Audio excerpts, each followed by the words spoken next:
चलिए, AS22 heading डालिएगा। Heading ना आप ऐसे डालना, हेडिंग क्या डाल दोगे, DTA DTL, deferred tax asset, deferred tax liability. Sir ये क्या होता है, छोड़ो ना बेटे, शॉर्ट में लिख लो अभी। DTA DTL।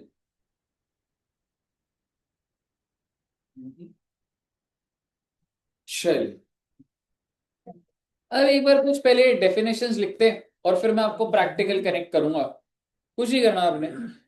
आप मुझे बस इतना बताइए, अगर एक वर्ड है अकाउंटिंग इनकम, तो इसका क्या मतलब, कहने से कि जो कंपनीज एक्ट होता है, जो आप P&L बनाते हो, उसके हिसाब से जो प्रॉफिट है उसको मैं क्या बोल रहा हूँ बच्चे, अकाउंटिंग। सर क्यों हम सोचे, अरे छोड़ो ना बेटे, कुछ नाम लिख लेंगे बस। अकाउंटिंग इनकम इज प्रॉफिट और loss as per books of accounts, बस आप ये लिख दीजिए। अकाउंटिंग इनकम क्या होता है, it is profit, net profit और loss as per books of accounts.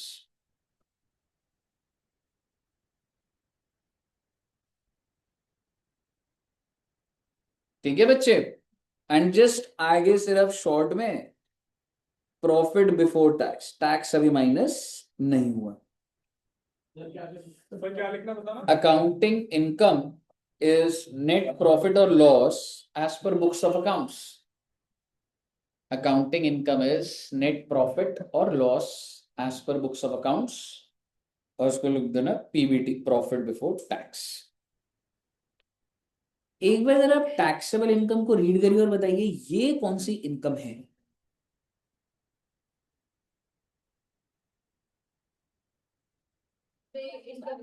Income tax act के हिसाब से इनकम, PGBP इनकम। ठीक है, टैक्सेबल इनकम को लिख दो income as per income tax act.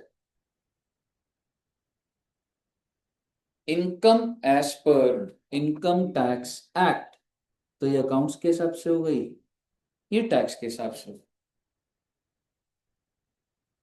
ठीक है जी, अकाउंटिंग इनकम, टैक्सेबल इनकम, बहुत अच्छी बात है। अब एक देखते हैं करंट टैक्स। ओहो सर जी, ये करंट टैक्स क्या हो, is the amount of income tax determined to be payable in respect of taxable income, यानी कि PGBP के हिसाब से जो टैक्स, यानी कि जो टैक्स निकल रहा है एज पर इनकम टैक्स है। मैं बोलता हूं आपको, पहले आप बताइए, हेडिंग लिख ली current tax, tax on taxable income, tax on taxable income is called current tax, is called current tax।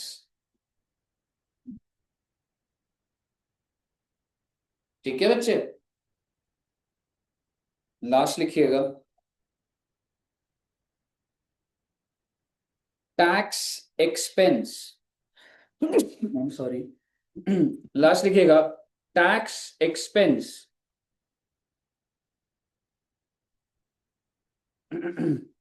Tax expense का सीधा फॉर्मूला लिखिएगा प्लीज।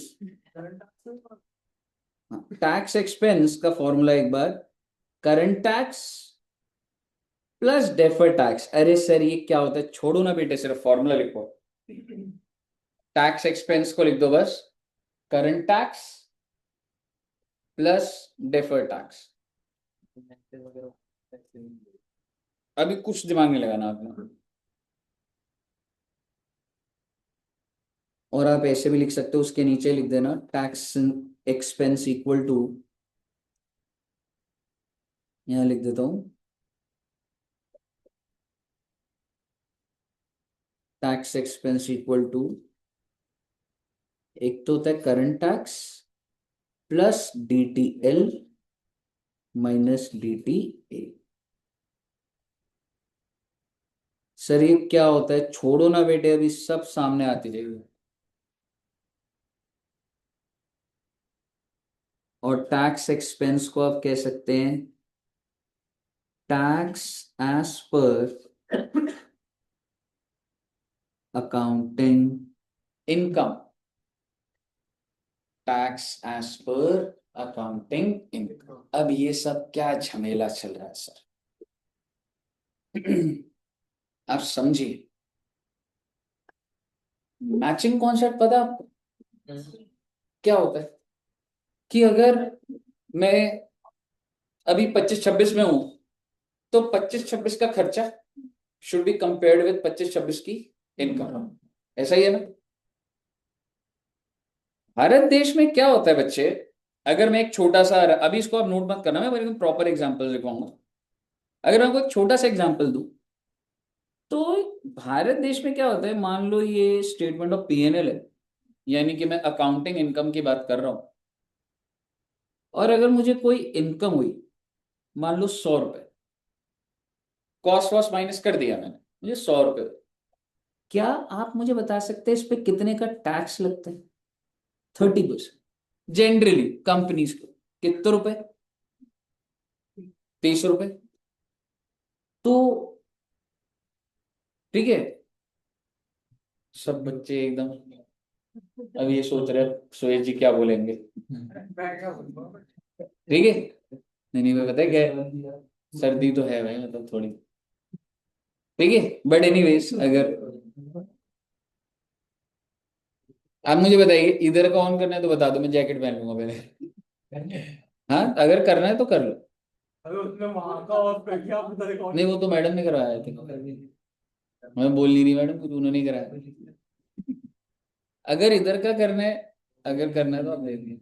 है, ये तो डीटी है, ये तो चलता रहेगा पहले। पहले देख लीजिएगा। ठीक है, चलिए। तो अब एक चीज समझना कि ना, ऐसे तुमने अकाउंट से बहुत बार करा है, ये मेरा प्रॉफिट है, तुम्हें 30% है भाई, अब तुम रियल जिंदगी में आ चुके हो। अब एक चीज समझो, रियल लाइफ में ना, हम इस 100 रुपए पे टैक्स दे रहे हैं या नहीं दे रहे, ये श्योर नहीं है, क्योंकि अब तुम पीजीबीपी पढ़ चुके हो। ऐसा हो सकता है कि अकाउंट्स के हिसाब से, चलो मैं आपको ऐसे बोलूं, अकाउंट्स के हिसाब से मेरा नेट प्रॉफिट कितना है मालूम है? 500। और मैं आपको ये बोल रहा हूं this is profit before tax, sale minus purchase सारा कर दिया, प्रोविजन सब कर दिया, जो अकाउंट्स चलता है जी। कौन सा लगा इस पे? कंपनीज एक्ट के हिसाब से बना दूंगा पूरे खाते। लेकिन बेटे रियल लाइफ में इस 500 पे टैक्स दिया जाता है या पीजीबीपी पे दिया जाता है?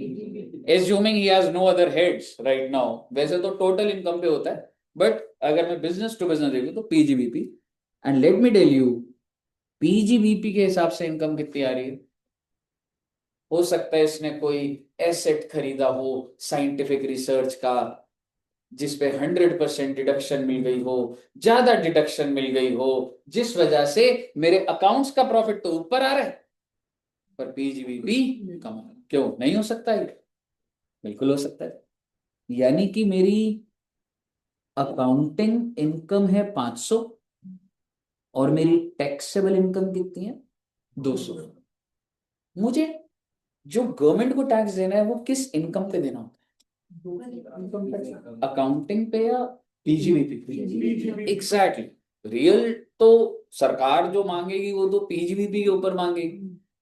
तो इसका मतलब इसके ऊपर जो टैक्स होगा 30 रुपए, आई एम सॉरी 30%, क्या आ जाएगा बच्चे? 60। इसका मतलब जो एंट्री डलेगी वो तो 60 रुपए की डलेगी ना जी। भाई इनकम टैक्स से डील करूंगा, उसको रिटर्न जमा कर रहा हूँ, उसको पीजीबीपी बता रहा हूँ, तो टैक्स 60 रुपए है, तो 60 रुपए की तो एंट्री डलेगी। इसका मतलब समझ रहे हो आप? इसका मतलब आपकी एंट्री क्या डली?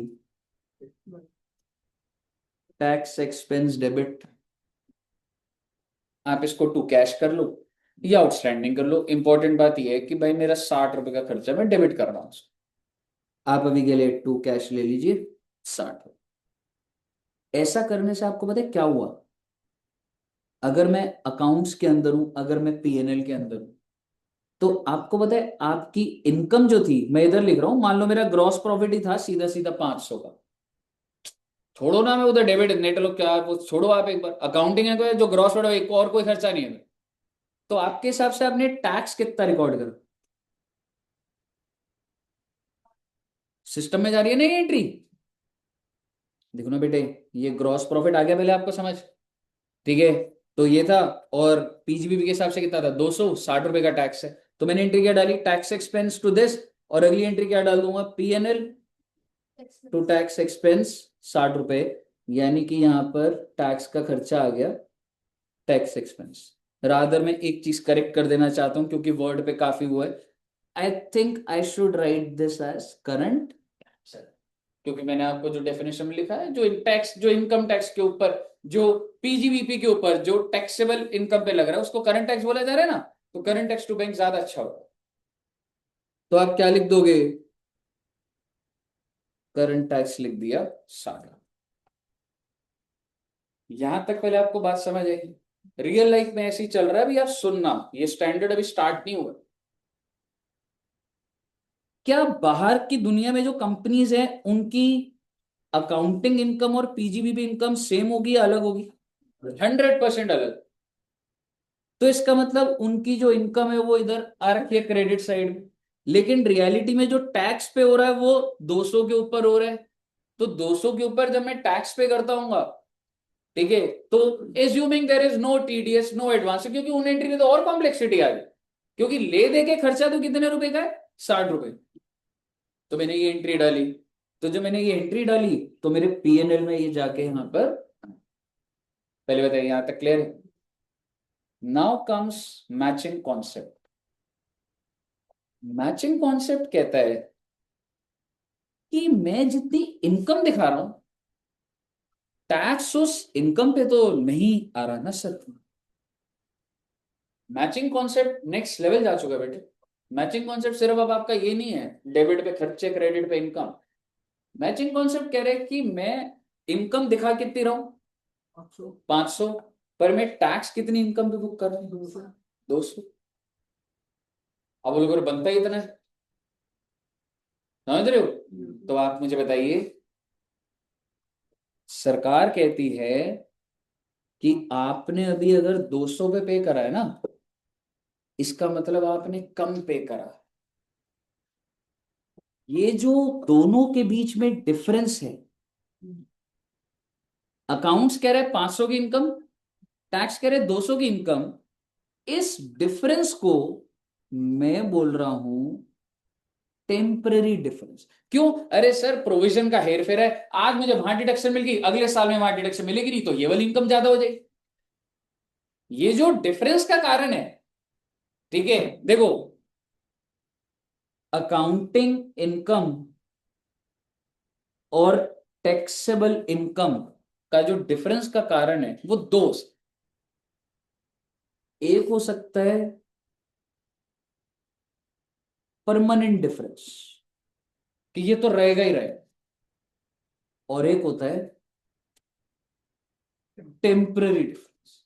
अब आप एकदम से नहीं पकड़ सकते एक एग्जाम, आप बस इतना समझिए कि सरकार की इंटेंशन क्या है। सरकार कह रही है अकाउंट्स के हिसाब से कितना है तुम्हारा इनकम, 500, टैक्स के हिसाब से कितना है, 200, जिस वजह से तुमने टैक्स जो पे करा वो 30 रुपए पे करा, तुमने कम पे करा, ठीक है। अगर तुमने कम पे करा है तो मैं तुम्हारी लाइबिलिटी क्रिएट कर दूं as per accounting standard AS 22। मैं इनकम टैक्स नहीं पढ़ा रहा आपको, मैं AS 22 का आपको एक लॉजिक दे रहा हूं। AS 22 कहता है कि भाई जब मेरी इनकम 500 थी ना, तो ये मेरी बुक्स है ना, कंपनी अकाउंट्स है ना, मेरी चलेगी। तुम पे करते रहो 60 रुपए, मेरे हिसाब से तो 500 का 30% 150 देना था। आप करते रहो तो दूसरा एक्ट है वो तो।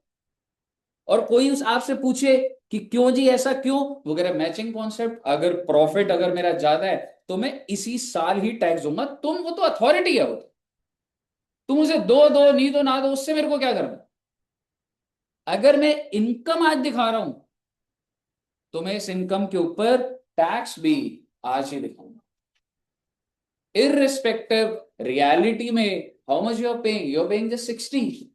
आप मुझे बताइए इसका मतलब कितने की लायबिलिटी बनानी पड़ेगी हमें। 300, और एंट्री होगी जी, एंट्री बनानी पड़ेगी, एंट्री डलेगी सॉफ्टवेयर के अंदर, और एंट्री क्या डलेगी बच्चे, टैक्स एक्सपेंस डेबिट। कितना कम दिया, 90, ये समझ आ रहा है आपको? अकाउंट्स के हिसाब से बनता था 150, मैंने दिया 60, मैंने ज्यादा दिया कम दिया, कम दिया, मतलब लाइबिलिटी बनेगी। To deferred tax liability, deferred tax liability 90 रुपए, विच मीन्स जब आपने ये एंट्री डाली तो आप समझ रहे हो, आपने जब टैक्स एक्सपेंस डेबिट करा तो ये भी अल्टीमेटली टैक्स एक्सपेंस जो है वो पीएनएल में ट्रांसफर हो जाएगा, खर्चा है। और जब आप ऐसा करोगे तो ये यहाँ पे डीटीएल के नाम से लिखा जाता है, तो आपका टोटल टैक्स कितना आ गया, 150। And let me tell you, defer tax liability is a liability, तो डेफर टैक्स लाइबिलिटी आपके बुक्स में 90 रुपए की। गवर्नमेंट को तो नहीं। हाँ एक बार सुनिए, एक बार बिल्कुल, गवर्नमेंट को नहीं मिली।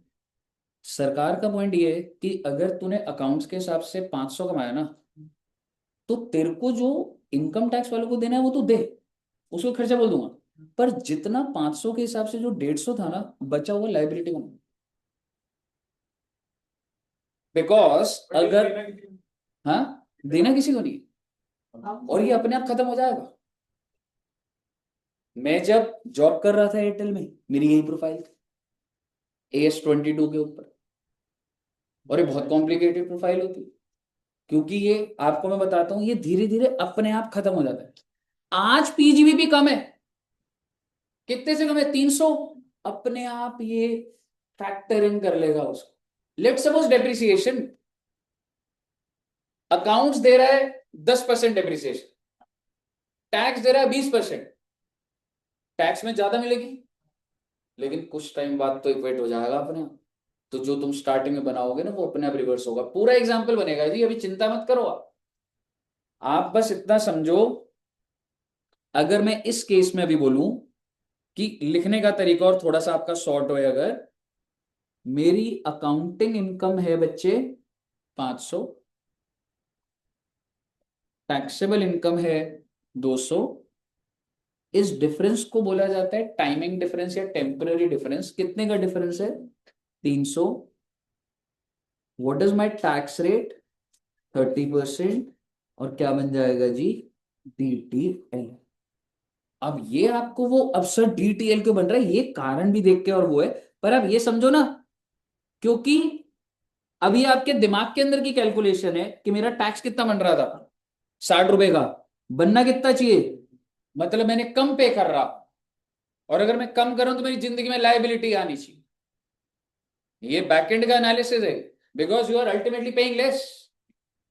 और अगर आपको लग रहा है अरे सर वो तो वैसे ही पता, हाँ पता लग जाता, अगर मेरी अकाउंटिंग इनकम 500 है और टैक्सेबल 200 है, तो मैं टैक्स तो कम ही दे रहा हूँ ना। पहले क्या मल्टीप्लाई करो, छोड़ दो उसको मल्टीप्लाई करने को।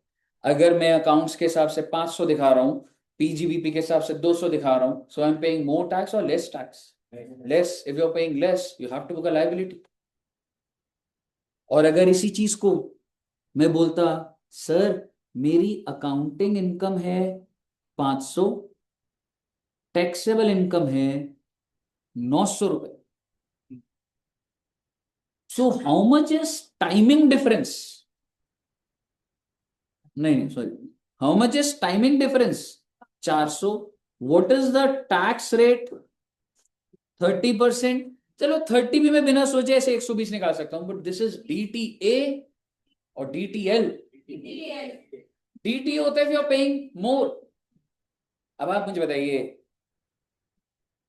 पीजीबीपी में 900 दिखा रहा हूं, तो टैक्स तो ज्यादा ही पे कर रहा हूं मैं, लेकिन इतना तो बनता भी नहीं है। तो अब की बार मेरा क्या बनेगा, DTA, पहली बात। और DTA बनने की एंट्री होती है बेटे, DTA to tax expense, asset create कर रहा हूं टू टैक्स एक्सपेंस। मैं बहुत अच्छा एग्जांपल अभी लिखूंगा, आप इसी एग्जांपल को अच्छे सीक्वेंस में समझिएगा, सुनिएगा। ये तो केस नंबर जैसे ए बना ना B, अब आप ध्यान से सुनिएगा। जब मैं सरकार को पे करूंगा तो कितना करूंगा मालूम है आपको, 900 के ऊपर 30%, इसकी तो कोई सुनवाई नहीं है जी। ठीक है, इसका मतलब मैं क्या पे करूंगा, current tax debit to bank, कितना, 270। डू यू रियली थिंक, और 270 को कहां भेज दूंगा मैं, पीएनएल। इसका मतलब मेरे पीएनएल में टैक्स कितने का दिख रहा है। बट अगर मैं सोचूं अकाउंट्स कितना कह रहा था, 500, तो उस हिसाब से 500 का 30%, 150 दिखना चाहिए। तो ज्यादा दिख रहा है मेरा, जो मैं ज्यादा पे करा है, तो पे करा तो एसेट क्रिएट करो ना। तो इसका मतलब जब आपने डीटीए बना लिया, तो अब आप क्या एंट्री डालेंगे, डीटीए टू टैक्स एक्सपेंस 120 120। और जब ऐसा होगा ना बच्चे, और टैक्स एक्सपेंस को आप कहां भेज दोगे, exactly. So now you'll see your net effect is automatically 150, क्योंकि भाई जिसके खाते उसकी चल रही है। वो मैचिंग कॉन्सेप्ट का बोल रहे हैं कंपनीज एक्ट, कह रहे मैं जितनी इनकम दिखा रहा हूँ टैक्स भी उतना दिखना चाहिए, आप जो मर्जी पे करते रहो। आपने ज्यादा पे कर दिया, एसेट क्रिएट करके आपको न्यूट्रलाइज कर दूंगा, कम करोगे मैं लायबिलिटी बना दूंगा। That makes perfect sense. लेकिन आप सोचिए कितना कॉम्प्लिकेटेड हो सकता है, कितने सारे पॉइंट की वजह से कितने गैप आ रहे हैं एक एक आइटम पे। तुमने जो पीजीबीपी की कंप्यूटेशन देखी है ना, 43B के ऊपर डीटीए डीटीएल कैसे चलेगा, टीडीएस ने काटा डीटीए, भाई सब बहुत इलेबोरेटेड स्टेटमेंट। मुझे बताइए पहले, यहां तक क्लियर है बच्चे। अब आप एक बार इसको लिखना चाहेंगे, मैं आपको बताता हूं कि क्या करो आप, यही वाले में सारा कवर हो रहा है। या तो सब फाइल भेज देना। फाइल भेज दूं, नो फाइल से हाँ ये ठीक है। तो इसको यहीं लिखे रहने देते हैं, अभी मैं और भी एग्जांपल और वो बनाऊंगा तो फाइल भेज दूंगा। ठीक है, अब आप समझिए छोटी छोटी चीजें।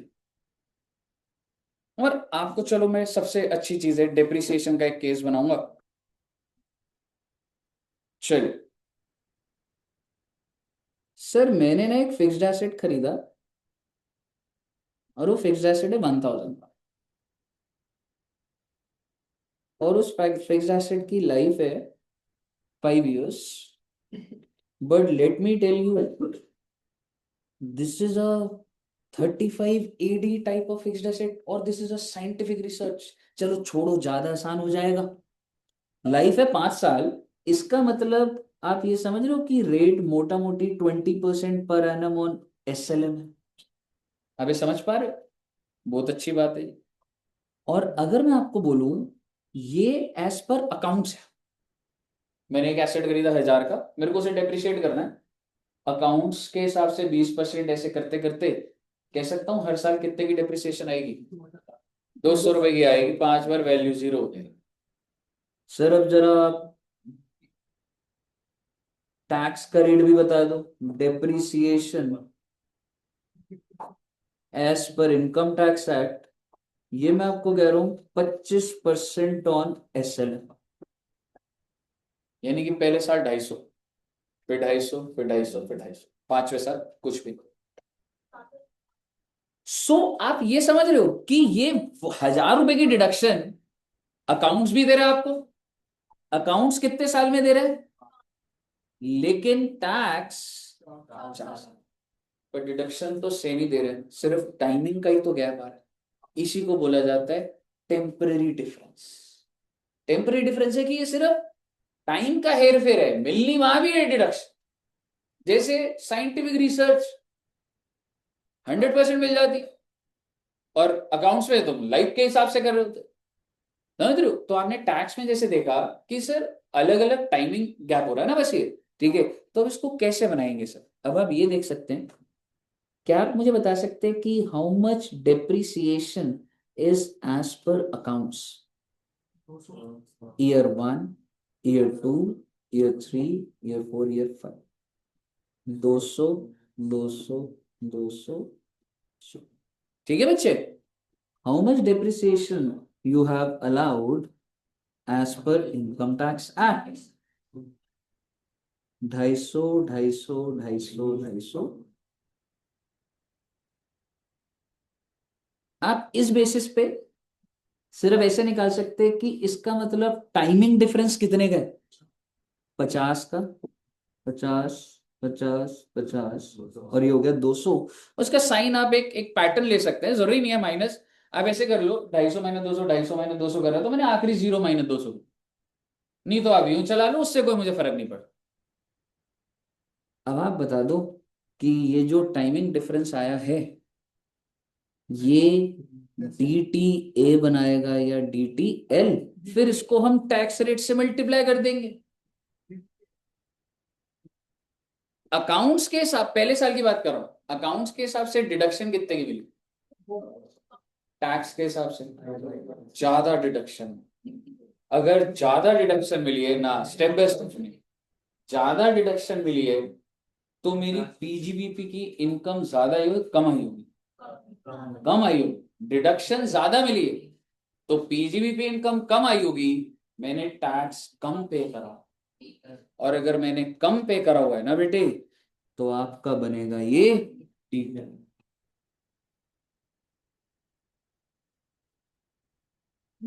सर 200 टैक्स लायबिलिटी अमाउंट का डिफरेंस। मैं आपको बताता हूं, डीटीएल अगर है तो भी आप ये समझिए, अगर डीटीएल है ना, इसका मतलब ये होता है कि भैया 50 रुपए का 30%, 15 रुपए का तेरा डीटीएल बन गया। तेरा डीटीएल कितने का बना? टैक्स रेट से मल्टीप्लाई भी तो करोगे, अमाउंट का गैप थोड़ा ना पकड़ना है, सिर्फ रेट भी तो मल्टीप्लाई करोगे। तो आपका कितने का डीटीएल बन गया? 15 का। अब आप मुझे बताइए नेक्स्ट में कितने का डीटी क्या बनेगा? पहले तो डीटीएल ही बनेगा, क्योंकि इनकम टैक्स के हिसाब से मुझे डिडक्शन ज्यादा मिल रही है। डिडक्शन ज्यादा तो पीजीबीपी की इनकम कम, कम है तो मैंने टैक्स भी कम दिया होगा, डीटीएल बनेगा। इसका मतलब ये भी डीटीएल बनाएगा, और फर्दर कितने रुपए का बनाएगा? इसका मतलब ये आपकी बैलेंस शीट में 60 रुपए का डीटीएल हो गया। डीटीएल का नेचर लायबिलिटी होता है, समझ रहे हो? लायबिलिटी होता है। अगले साल क्या बनेगा? 15, कितना हो गया? 45 डीटीएल। अगले साल no, you have 60 rupees of DTL. हाँ, अब इनकम टैक्स में डिडक्शन कोई नहीं, डेप्रिसिएशन में डिडक्शन है। इसका मतलब अगर मुझे इनकम टैक्स में डिडक्शन ही मिली तो मेरी पीजीबीपी इनकम तो ज्यादा ही होगी, ज्यादा ही होगी तो टैक्स भी ज्यादा, ज्यादा है तो डीटीए। तो आप ये कह सकते हैं डीटीए बनेगा कितने पे? 200 का 30%, 60। आप इसको डीटीए बोल लो, आप इसको रिवर्सल ऑफ डीटीएल बोल लो। क्योंकि अच्छा, अब एक चीज बोलूंगा, इसका मतलब सर 15 15 15 15, 60 की लाइबिलिटी, 60 का एसेट, और ये दोनों ना एडजस्ट करके दिखाए जाते हैं। पहले साल के एंड में आपकी बैलेंस शीट में क्या आ रहा होगा? डीटीएल 15, पहले साल के एंड में भी, दूसरे साल के एंड में भी, तीसरे साल के एंड में भी, और चौथे साल के एंड में भी। लेकिन पांचवें साल के एंड में you can say sir I am sorry, मैंने इधर एक गलत कर दिया, हर साल अपडेट तो हो ही रहा है, ठीक है। तो अगर मैं बोलूं पहले साल 15, फिर 30, फिर 45, and then 60, first second third and fourth. पांचवें साल में आपका डीटीएल तो 60 है, आपका जो डीटीए है वो भी 60 है, और आप ऐसे अलग अलग नहीं लिखते, आप एडजस्ट करके लिखते हैं। और एडजस्ट करके अगर आप लिख, ऐसा नहीं होता है कंपनी के अंदर डीटीए चल रहा है, डीटीएल चल रहा है, हर एक कंपोनेंट के किसी कंपोनेंट में डीटीए होता है, किसी में डीटीएल होता है। ये तो डेप्रिसिएशन की बात है। अभी मैं 43B का लॉजिक लगा दूंगा तो समझ रहे हो? तो बेसिकली आप इसको एंड में कैसे लिख के दिखा देते हैं, एक जगह पे लिख दीजिए, आपको जहां पसंद आ रहा है आप इधर लिख दीजिए, चाहे कि सर मेरा डीटीएल था 60 का, उसका काउंटर मेरा डीटीए बना 60 का, नील। अब देखिए, हाँ अब देखिए, जो भी आपका डीटीए डीटीएल जो भी बन रहा था, क्या वो अपने आप जब ड्यूरेशन खत्म हुई रिवर्स नहीं हो? ये इसलिए हुआ क्योंकि ये टेम्पररी डिफरेंस। क्योंकि आज मुझे डिडक्शन इनकम टैक्स में मिल गई, अकाउंट्स में नहीं मिली, पर अकाउंट्स में आगे के साल में मिल जाएगी उसकी, जब इनकम टैक्स में नहीं मिलेगी उस चीज की दोबारा। तो ऑटो रिवर्सल हो रहा है बच्चे। ठीक है, अब आप मुझे बताइए, क्या टेम्पररी डिफरेंस होता है? अभी अभी जो हमने केस देखा बच्चों, वो टेम्पररी डिफरेंस है, परमानेंट डिफरेंस था? टेम्पररी था। और टेम्पररी डिफरेंस पे आप डीटीए डीटीएल बनाते हो, आप परमानेंट में नहीं बनने का। परमानेंट डिफरेंस में नो डीटीए नो डीटीएल, क्यों मालूम है? क्योंकि वरना वो रिवर्स ही नहीं होगा कभी, उसका कोई किनारा ही नहीं पकड़ा जाएगा बात। जैसे कि सर, जैसे कि provision for bad debts, accounts provision for bad debts की डिडक्शन देता है ना, जिस वजह से मेरी अकाउंटिंग इनकम कम हो जाएगी। पीजीबीपी तो नहीं देता, तो ज्यादा हो जाएगी, जिस वजह से मैंने ज्यादा टैक्स पे करा होगा। तो मेरा मन कर रहा है डीटीए बनाने का, पर डीटीए बनाने से पहले ये देखना होता है क्या ये अपने आप रिवर्स हो रहा है, क्या ये कभी अपने आप गैप फुल होगा? कभी भी नहीं होगा, क्योंकि मुझे कभी नहीं मिलनी उसकी deduction accounts, I am sorry tax में मुझे उसकी डिडक्शन कभी भी नहीं मिली। तो if it's a permanent difference, no DTA और डीटीए पे भी। जब लाइफ में कंपनीज के अंदर आप काम करेंगे, जब डीटीए बनता है, तो एक उसका एस्टिमेटेड पैटर्न होता है स्पेसिफिकली फॉर डेप्रिसिएशन, जिसमें मुझे डीटीए अगर आज बनाए तो उसका खत्म कैसे होगा ना, मेरे को आगे के 20 साल का पता होगा। समझ रहे हो? तो बेसिकली आप जब ये बना रहे हैं तो आपके पास कंट्रोल होना चाहिए कि सर ये खत्म कैसे हो रहा है, मैं वो नहीं तो हो जाएंगे भाई, हो जाएंगे। कौन सी चीज क्रिएट कर दी, रिवर्सल कैसे होगी, बहुत ही अलग चीज हो जाएगी इसमें। मुझे बताइए, क्लियर है बच्चे? अगर आपको क्लियर है तो अब मैं आपको ऐसा नहीं करूंगा, नया पॉइंट नहीं करूंगा, ये सीधा एग्जांपल देखते हैं, दिमाग लगेगा। इलस्ट्रेशन नंबर 1 ट्राई करिए एक बार, सीधे ट्राई कर सकते हैं आप, कोई ऐसा नहीं।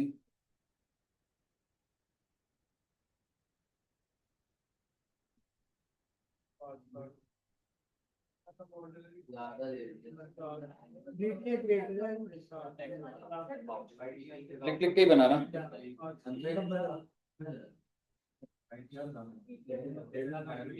इतनी जल्दी नहीं होता ब्रो, पूरा आंसर भी देख क्या करा है पूरा देखा।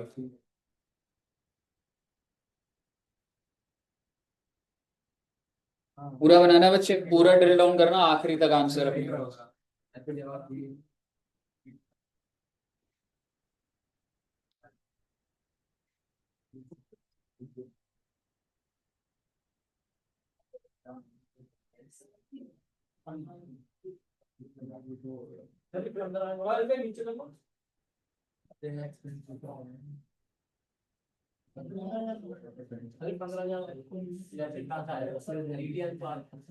डिटेल आ गया, प्रिलिमिनरी एक्सपेंस का दिमाग लगाओ।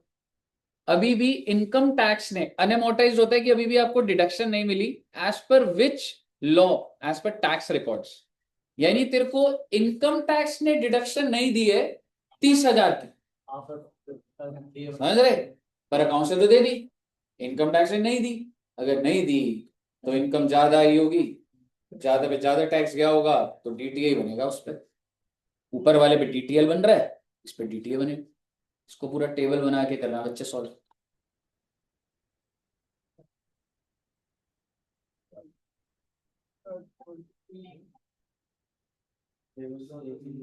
अनएमोर्टाइज्ड preliminary expense as per tax record, मतलब कि कुछ एक्सपेंसेस है वो अभी भी अनएमोर्टाइज्ड है, मतलब उसकी डिडक्शन नहीं मिली, पर अकाउंट्स के हिसाब से उसकी डिडक्शन मिल गई। तो अकाउंट्स के हिसाब से मिल गई है, तो अकाउंटिंग इनकम कम हो गई होगी, टैक्सेबल इनकम ज्यादा हो गई होगी, ज्यादा इनकम पे ज्यादा टैक्स दिया, ज्यादा टैक्स दे तो डीटीए।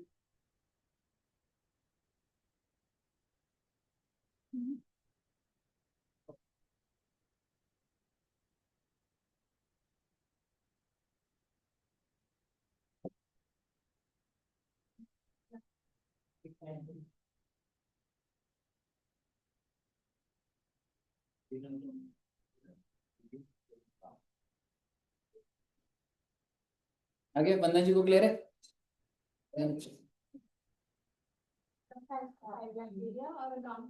उसमें ज्यादा रिडक्शन मिली है तुम्हारा बिल्कुल, क्योंकि इनकम टैक्स में you got 5 lakh deduction. 5 lakh deduction मतलब ज्यादा डिडक्शन मतलब कम पीजीबीपी इनकम। कम इनकम है तो कम टैक्स दिया, कम टैक्स दिया तो डीटी। अनएमोटाइज मतलब कि अभी तक अनएमोट मतलब अभी तक ये अनयूज्ड, इसकी डिडक्शन नहीं मिली। जैसे कुछ हम जैसे बैलेंस शीट में दिखाते थे ना कि जिसको हमने अभी तक पीएनएल में नहीं भेजा उसको अनएमोटाइज बोला है। जैसे advertisement expense, preliminary expense. Tax में रिडक्शन नहीं मिली। नहीं मिली, एग्जैक्टली अकाउंट से मिल गई, अकाउंट से मिल गई।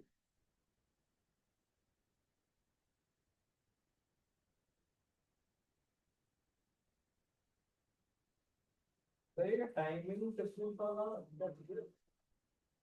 उससे टाइमिंग ना कि तेरे को अकाउंट देख, डिडक्शन अकाउंट्स वाला कह रहा है वो भी देगा, टैक्स वाला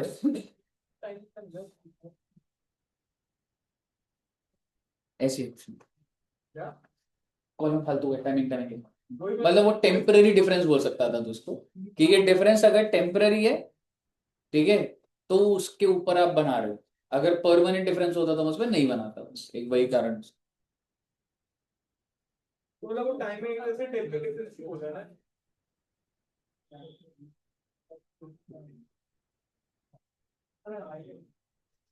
नहीं कर रहा सर, उसको भी उसे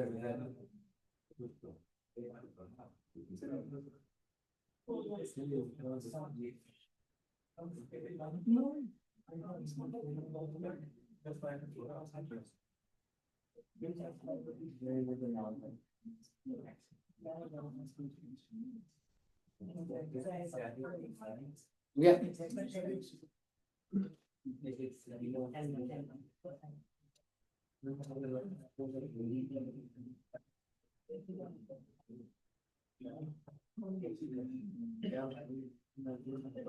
आगे बढ़ू बच्चे, एक एग्जांपल और करेंगे बस।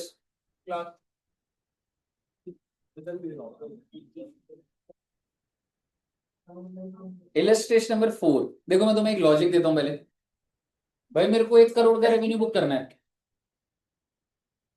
अकाउंट्स कहता है 5 साल में कर लो 20-20 लाख, इनकम टैक्स कहता है 33 करके खत्म करो।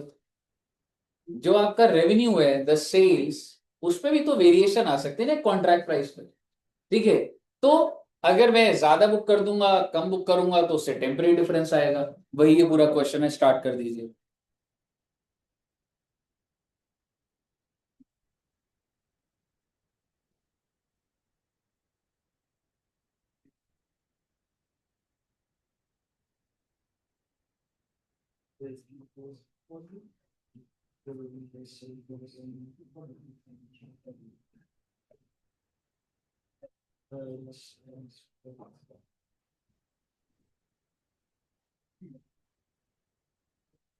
इसका एक क्वेश्चन और कर लेंगे सर।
भाई यहाँ पे ज्यादा टैक्स आया ना और उसमें कम आ रहे हैं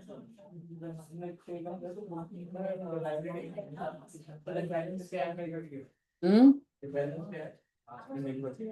क्या ब्रो? टाइमिंग डिफरेंस, बैलेंस का मतलब है कि बैलेंस शीट वाले दिन तेरा क्या बन रहा है, मतलब जैसे टाइमिंग डिफरेंस बैलेंस जो कह रहे हैं वो तो 11 और 7 का वही है। हाँ कुछ नहीं है, कोई ऐसा वो नहीं है, तो सीधा फाइनल अपना डीटीएल का बैलेंस चेक करना। हाँ हाँ, कुछ एक आध कॉलम ये कम होते हैं, कोई दिक्कत नहीं उसमें।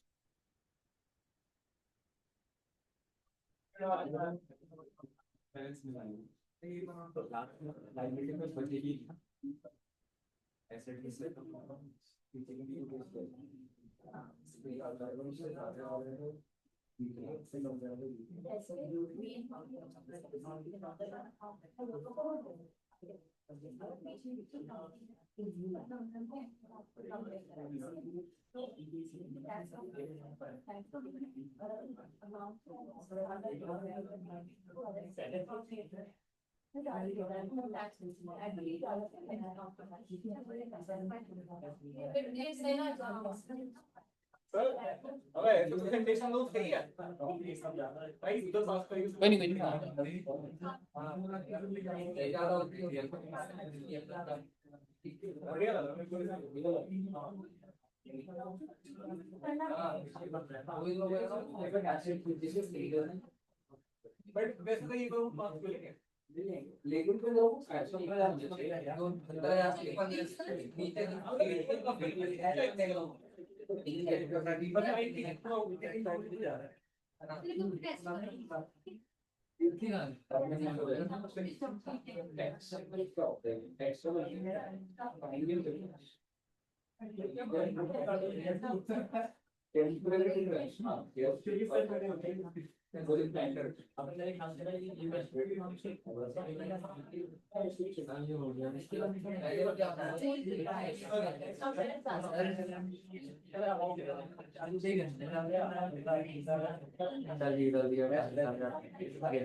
टैक्स रेट दिखा दे।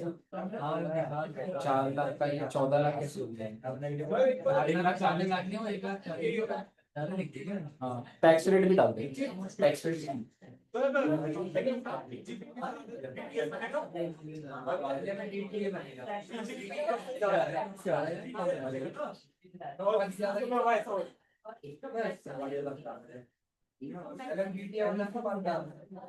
यही वाला। ओके,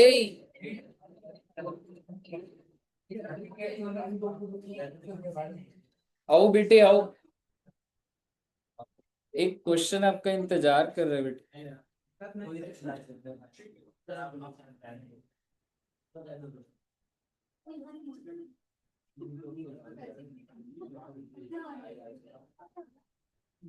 बस बहुत छोटा सा है, लास्ट है बस।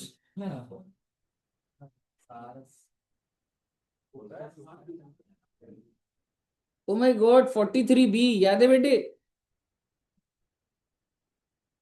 कहाँ पढ़ा था?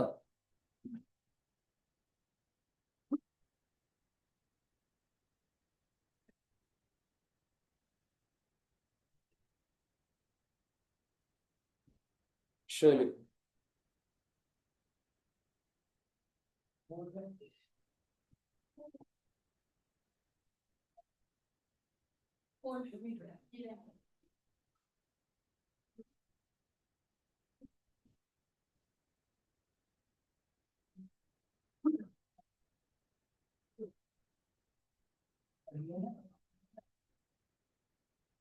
थोड़ा बहुत लॉजिक समझ आ रहा है? अकाउंट्स के हिसाब से तो डिडक्शन मिल गई होगी, है ना? और हमने पेमेंट करी है क्या वैसे? वैसे लिखा है एक्सपेक्टेड टू बी पेड, कहीं भी ऐसा तो नहीं लिखा कि आपने पे कर दिया,